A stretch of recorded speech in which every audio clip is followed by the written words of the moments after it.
Hey everyone, and welcome. Today, we're going to pull back the curtain on one of the most critical pieces of technology that you use every single day, probably without even realizing it. We're talking about database replication. It's the silent hero, the invisible engine that makes your favorite apps fast, reliable, and just there when you need them. So let's kick things off with a problem I know we've all felt. You know the feeling. You're trying to stream a movie, buy something, scroll your feed, and all of a sudden, it's just grinding to a halt. Or even worse, you get that dreaded error message. It's completely offline. It's super frustrating, right? Well, that exact frustration is the problem that replication was born to solve. So to really get the solution, let's flip the script and look at the problem from the other side.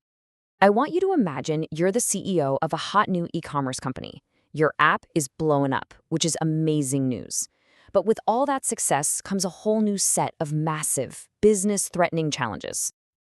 As the CEO, you're basically dealing with three giant headaches. First, there's latency. Your main servers are in the US, but now you have customers in Europe and Asia, and for them, your app feels sluggish because their requests have to travel halfway across the world. Second, availability. Your entire business, every single sale, relies on one main server. If that server goes down, you're toast. The business is literally closed.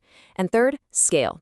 As millions of people start using your app, that one server is getting absolutely hammered, and performance starts to tank for everyone. So what do? How do you solve all three problems at once? Well, the answer is a surprisingly elegant concept called replication. It's this powerful idea that directly attacks all three of those headaches head-on. Let's dig into how it actually works. At its heart, data replication is so simple. You just make copies. That's it. Instead of having your database on just one server, you create identical, up-to-date clones of it on multiple servers, and you spread them all over the world. The library analogy here is perfect. Instead of one giant central library that everyone has to travel to, imagine you put an exact, constantly updated copy of that library in every major city. All of a sudden, everyone gets super fast access. Okay, so making copies sounds great, but how do you keep them all in sync, in the real world? Well, while there are a few different ways to do it, the most popular method by a long shot is what's known as the leader-follower model. Let's break down how this architecture keeps all the chaos organized. The setup is actually pretty simple. Among all your identical database copies, you promote one of them to be the leader. You'll also hear it called the master. All the other copies become followers or slaves. And here is the one single golden rule of the entire system. Any new information, any change to the data, what we call a write, can only go to the leader. Followers are not allowed to accept changes directly. So the whole process flows in three really simple steps. First, the write. Let's say a user buys a product or posts a comment. That request goes straight to the one and only leader. Second, replicate. The leader records that change and then immediately broadcasts that update to all of its followers. And third, the read. Now when other users want to see that new product review or comment, they don't have to bother the busy leader. They can grab that data from any of the followers, and the system is smart enough to send them to the one that's physically closest, making it incredibly fast. And just so you know, this isn't some obscure theoretical idea. This is the real deal architecture that powers some of the most important data systems on the planet. From classic databases like PostgreSQL, MySQL, and SQL Server, to newer ones like MongoDB, and even data streaming platforms like Kafka, they all rely on this leader-follower model. It's a true industry standard. Now, it all sounds pretty perfect, doesn't it? But, as with anything in engineering and system design, there's always a catch. There's a fundamental trade-off that every one of these systems has to wrestle with. Right, this is the million-dollar question. What happens when there's a network lag? The leader in New York sends an update. But what if a user in London makes a request to their local follower before that update has arrived? Well, they'd see slightly old data, what we call stale data. So how on earth do systems handle this inevitable delay? This whole dilemma is so fundamental to computer science, it has a famous name, the CAP theorem.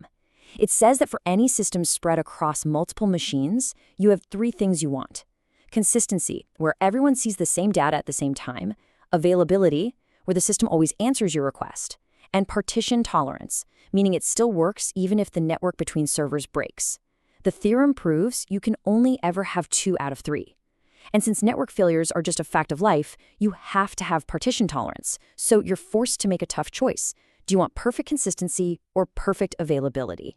So because of that forced choice, system designers came up with two main strategies for replication.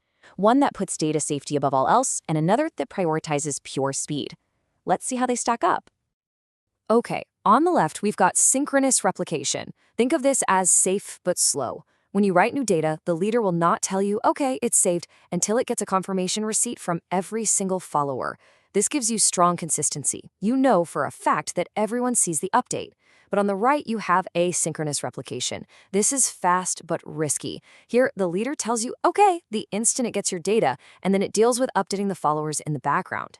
It feels way faster to the user, but there's a risk. If the leader crashes before it finishes telling a follower about the update, that data could be lost forever. So, which one do most big consumer apps choose? Almost all of them go with the fast but risky path. They operate on a principle called eventual consistency. It's basically a promise. It says, look, you might see a slightly old like count for a second or two, but we guarantee that the system will eventually catch up, and all the servers will have the right data. For apps like Facebook or Instagram, that tiny delay is a perfectly acceptable trade-off for a lightning-fast experience. Okay, so we've got our system running. We've chosen our consistency model, but we're living in the real world. And in the real world, servers fail. It happens. So a truly resilient system has to have a plan for when things go wrong. Let's look at the two big failure scenarios. First up, let's talk about the less scary problem. One of your many follower servers just blinks offline. What happens then? Thankfully, the solution here is pretty simple and elegant. It's called catch-up recovery. While that follower is down, the system doesn't even blink. It just keeps running with all the other healthy followers. Then, when the failed server comes back online, its first job is to call up the leader and say, hey, I was gone for a while. Can you send me everything I missed? It downloads that log of changes, catches up to the present, and seamlessly rejoins the team. No big deal. But now for the big one. What happens if the leader itself, the single source of truth for all new data, suddenly crashes and goes dark? This is where things get really, really clever. The process is called failover. The moment the followers realize the leader isn't responding, they spring into action. They basically hold an emergency election amongst themselves. Using something called a consensus algorithm, which is just a fancy way for a group to agree on one thing, they vote on which follower has the most up-to-date copy of the data. That winner is then promoted to become the new leader. And just like that, the system has healed itself and is ready to start accepting new information again. Okay, so we've walked through the problems, the solution, the trade-offs, and the recovery plans. Let's bring it all back home and tie it all together to see why this technical stuff matters so much to our daily lives. This really is the payoff slide. Remember our CEO's 3 big headaches from the beginning? Well, replication solves every single one. First, it gives you low latency, because you can put copies of the data right next to your users, making things feel snappy. Second, it delivers high availability, because that clever failover process means that even if a server dies, the system just keeps on running. And finally, it gives you incredible read scalability. Need to handle more users? No problem, just add more followers. You can handle millions of people reading data all at once without breaking a sweat. So, the next time your social feed loads in an instant, or you stream a movie without a single buffer, take a second to think about what's happening behind the scenes. There's this incredible, invisible dance of leaders and followers, of elections and replications, all working perfectly in sync. It's a beautifully complex system designed to do just one thing, to be completely invisible and to just work. Thanks so much for joining me.